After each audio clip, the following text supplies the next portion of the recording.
Quilltree and Harper Audio present The Daughter of Auschwitz, The Girl Who Lived to Tell Her Story, by Tova Friedman. Read by Saskia Maarleveld. This book is dedicated to the 1.5 million Jewish children who were murdered in the Holocaust, and to all the young listeners who want to make the world a better place. Prologue. Arrival through 1950. Happy birthday, Tola. Mama is holding out a small cake toward me. It is decorated with pale pink and white icing, and there are candles on top, which flicker and smoke in the draft from the kitchen window. For a moment I am unsure what to do or say. Today, September 7th, 1950, I am 12 years old. But this is the first birthday cake I've ever received. It looks so pretty and so delicious, so perfect, that I almost don't want to touch it. I know how hard my parents have saved to buy this cake. We have very little money, and they are incredibly careful how they spend it. Go on, Mama says. She glances over at Papa, who is standing at her side, smiling proudly. Blow the candles out. Make a wish. What do I wish?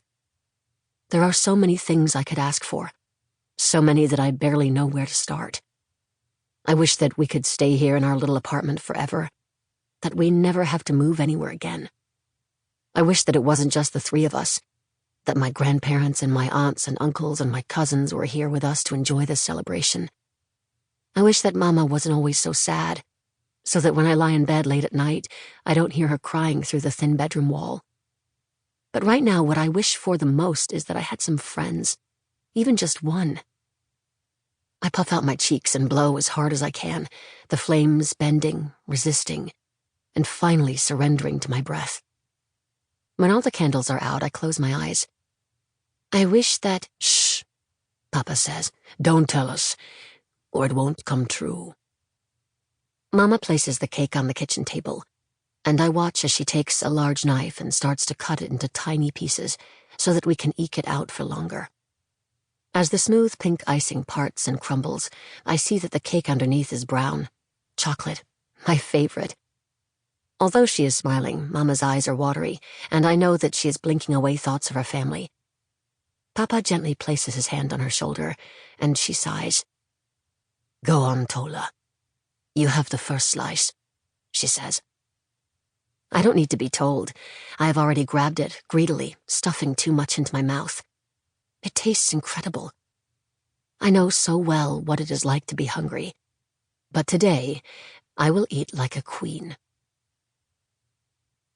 Just 5 months ago, Mama, Papa, and I arrived in New York. I remember my awe at seeing the skyline for the first time as we came into the harbor. Mama was very sick after the many weeks at sea and was lying on a mattress on the deck when Papa sent me to the front of the ship.